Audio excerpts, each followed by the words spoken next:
The biggest step has been taken. Universal Studios Great Britain is almost certainly happening. You're watching Adventure Planet and welcome back to another news update, and this time it's about what is arguably going to be the biggest theme park news update for the UK in the lifetime of this channel, in my lifetime more than likely. We are, of course, talking about Universal Studios Great Britain, where news broke at around midnight yesterday, going into the 9th of April 2025, that the government have signed off and confirmed plans to bring a Universal Studios theme park to the UK, located just south of Bedford in Kempston Hardwicke and opening in 2031. It's a truly momentous announcement and a momentous day for the UK. It really is incredible news, and as someone who has loved the Universal and Disney parks since first visiting them in 1991, I don't think there's going to be any theme park news that will beat this for many decades to come.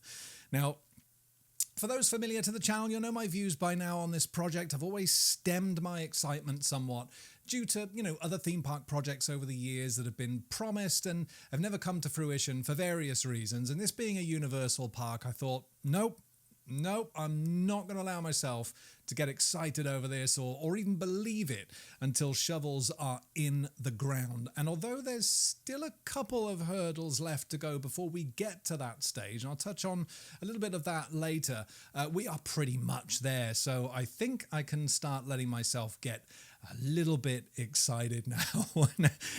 In this video, though, I just kind of wanted to go through a little bit of the history of the project, take a look at the concept art, talk about the pros and cons, and just really share my thoughts and opinions on this absolutely awesome announcement. So Universal Destinations and Experiences, then, formerly known as Universal Parks and Resorts, are a company based in Orlando, Florida, and they're essentially the theme park unit, if you like, of NBC Universal and Universal Pictures, two huge corporations best known for their TV shows and Hollywood movies like Jurassic Park, E.T., Jaws, etc. So many great movies. And back in 1990, Universal Destinations and Experiences opened their first theme park in Orlando, Florida, Universal Studios Florida, and all their rides and attractions and shows were mostly themed around its IPs.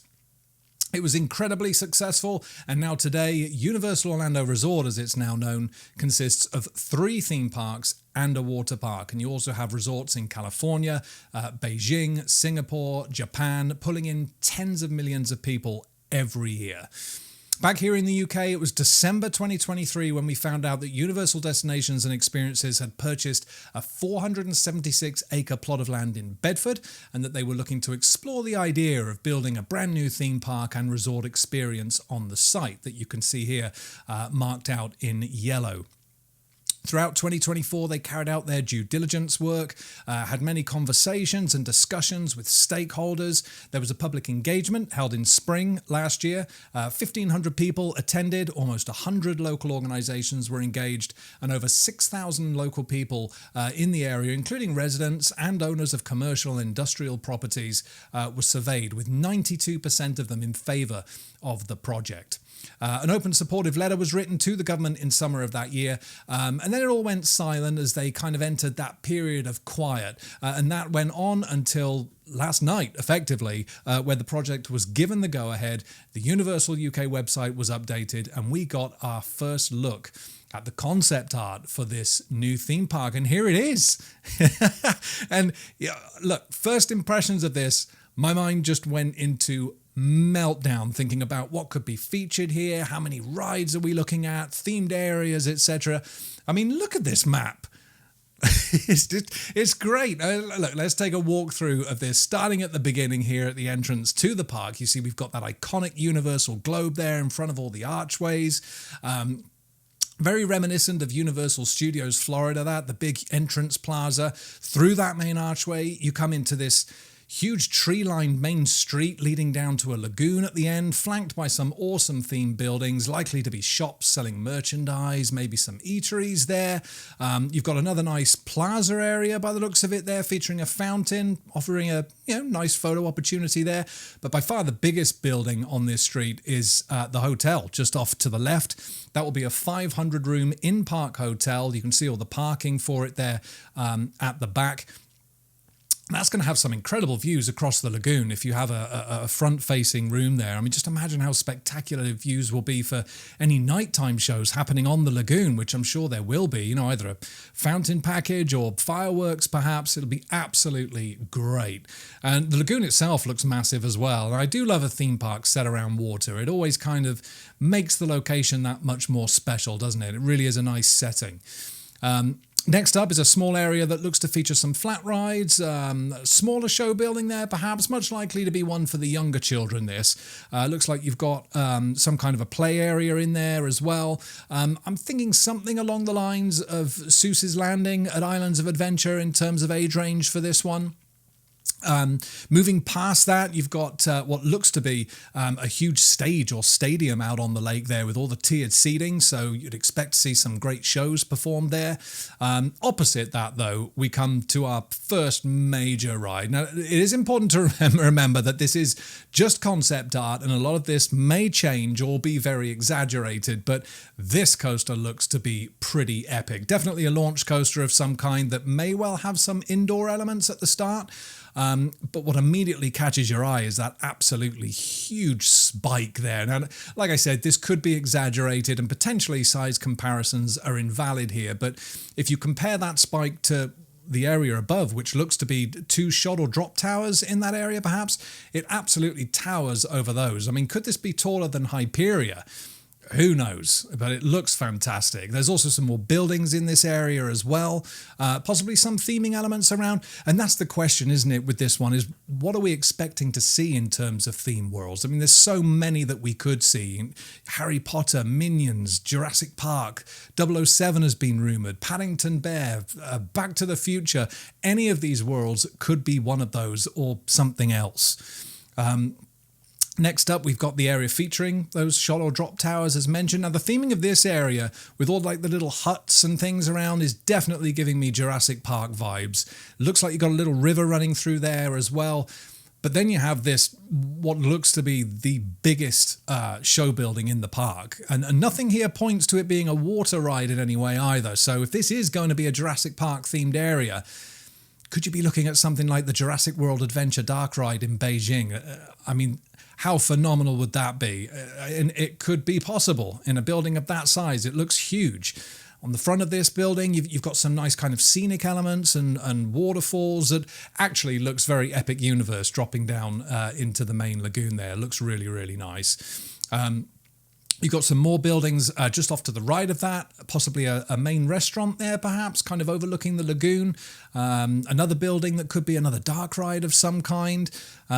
And then accompanying those buildings is another absolutely huge, in terms of length this time, this green coaster here that starts right at the back of the park and wraps itself around all the trees and the pathways, comes right out into the lake for a nice helix before heading back towards the station. I mean, this looks stunning. And again, this is just concept art, but this is the idea they're working towards.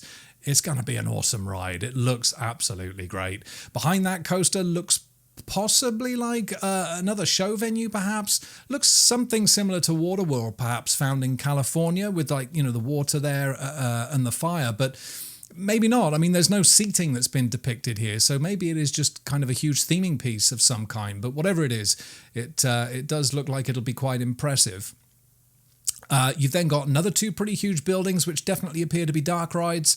One of the buildings looks to have turrets on there or some kind of spires. Looks very kind of castle-like in appearance.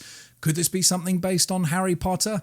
The other building looks a little nondescript, but again, pretty huge. And if it is a Harry Potter themed world, we could see something like Battle at the Ministry over at Epic Universe, or maybe something completely new. Who knows? And then coming down from that, what seems to be the most obvious to me with this one is a Minions Land. You can see all the colourful houses there on the right. They look very Despicable Me. It looks to be a very vibrant area. Looks like it might include a theatre there. No doubt some eateries and shops. Also a water ride possibly there. And another coaster here as well. Much more likely to be a family coaster, this one. And it appears to be pretty much a copy and paste of what you would see at the Beijing Resort, which is actually a fake coaster sitting on a very similar shaped building. So I suspect that the ride itself is inside of that building here as well. We then make our way back towards the entrance, passing by what looks to be maybe another lakeside restaurant, possibly another dark ride there as well. There's a bit of a plaza area there with water and a facade that looks to back onto another show building before making our way back to that main street. My God, I'm really trying to cut this as short as I can. There's so much that's whizzing around inside my head, but that's a first run through of the newly released concept art. So exciting. Honestly, I cannot put my excitement into words. It's absolutely great. But what are the pros and potential cons of this? Well, look, let's start with the boring stuff.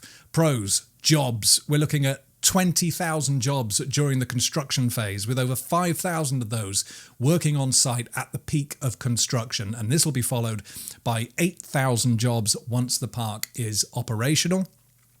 You've got huge improvements to infrastructure, including upgrades and expansions to Wixham Station, road improvements on the A421, and so much more. But the biggest one, obviously, is it's a Universal Park in the UK. I mean, that is incredible in and of itself. It means top tier quality in theming, in shows, in merchandise. It means incredible attractions. It means possibly our own HHN, Halloween Horror Nights here in the UK. However, it would also mean that our existing parks will hopefully step up their game in order to be competitive. I mean, Chessington are already making steps to improve areas, getting those new IPs secured. I'm hoping that Alton Towers will be in a much better place over the next few years. And make no mistake, they will need to be, or they will run the very real risk of being put out of business once Universal opens their doors. Certainly for the smaller parks. Alternatively, maybe the parks could ride on the back of Universal, as this project will bring in millions of tourists and other visitors. £50 billion of direct and indirect economic benefit for the UK, which is massive, and something this country could certainly do with right about now. The cons. Don't want to get too negative, but do have to speak about a couple of cons. No Super Nintendo World. I wanted to put that out there, as I would be lying, if I didn't admit that I did kind of hope that there would be a Super Nintendo World. But looking at this concept art, it doesn't appear to be a Super Nintendo World of any kind there. But look, we got 3 of those out there in the world: Florida, California, and Japan. So hopefully, whatever we do get will surpass Super Nintendo World in some way. But yeah, I was kind of secretly hoping that we would get that. Few people have said to me, the weather. Yeah, it's true. We don't always have the best weather here in the UK, with the exception actually of the glorious weather we're getting currently here. However, I'm expecting a lot of the queue lines here to be inside, as is the case with most Universal parks around the world. And even though the concept art doesn't show it, maybe we'll get some canopies placed over some of the outdoor areas as well. Again, something like you would see at the Beijing Resort. Ultimately though, look, we have Disney in France, Europa Park in Germany, massively successful theme parks in countries that, also don't quite have weather that you would find in somewhere like Florida, but they're still incredible parks to visit. And this should be absolutely no different. Not worried about the weather at all. The biggest concern that people have come to me about is around the cost. And look, this is all speculation at the moment, but I think we do need to be realistic here and say that, yes, this is not going to be a cheap park to visit. But I think talking about price of admission this early in the game is pretty fruitless. We're still 6 years away from this potentially opening, and anything can happen in that time. And obviously it's going to depend on when you visit, whether you're staying on site, whether it includes Express Pass, all that kind of thing. But I think it's fair to say that it will almost certainly be more expensive than the theme parks we have here currently. But I'd like to think that Universal will want to be competitive. I don't think it's going to be, as much as way over double the cost of of the Merlin parks, but like I say, it's 6 years away yet. The economy's not exactly stable with everything going on at the moment, so yeah, I think that's one to discuss much further in the future. The one that's just niggling on my mind a little bit, though, are the final proposals. Now, the next steps for this is a planning proposal will now be submitted to the government, and this should just be dotting the I's and crossing the T's. However, this planning proposal does also need to go through various bodies like the Secretary of State for Housing, Communities and Local Governments. They need to take into account any potential environmental concerns. And all of their findings will then be publicised and subject to further consultation with statutory bodies and the public again. Now, consent for the proposal is only granted once everybody is happy with that. And like I said, this should just be them getting all their ducks in a row, so to speak. But there is always that very slim chance, not to be negative, but a slim chance that something could still derail everything that's happened so far, which is why I say that until shovels are in the ground next year, I do still kind of feel like I'm treading on eggshells a bit, We'll have to wait and see what happens over the next several months. I can't see there being any problem at this point, but maybe, something just to kind of keep in the back of your mind a little bit over the next 6 to 8 months or so. Well, look, when all's said and done, however, this is incredibly exciting news. I barely slept last night thinking about all the concept art and all the different themed areas we could have, the rides, the coasters. It's absolute madness. And securing that approval from the government and the councils and everybody involved is a massive step towards what will no doubt be the creation of the best theme park in the UK, and dare I say it, Europe. Whew, that feels like that was a long one. Let me know your thoughts in the comments. What do you see as pros and cons of this project? What themed areas would you like to see? I'd love to know everyone's thoughts and opinions. And if you like this video, be sure to give it a thumbs up. And if you enjoy the rest of the content on the channel, feel free to subscribe if you haven't already done so. Lots of other content coming up, including opening day at Universal's Epic Universe in just 6 weeks' time. 6 weeks' time, I will be on that plane heading out to Orlando, Florida. Thank you so much for watching this news update. And as always, happy riding, everybody. And I'll see you in the next video.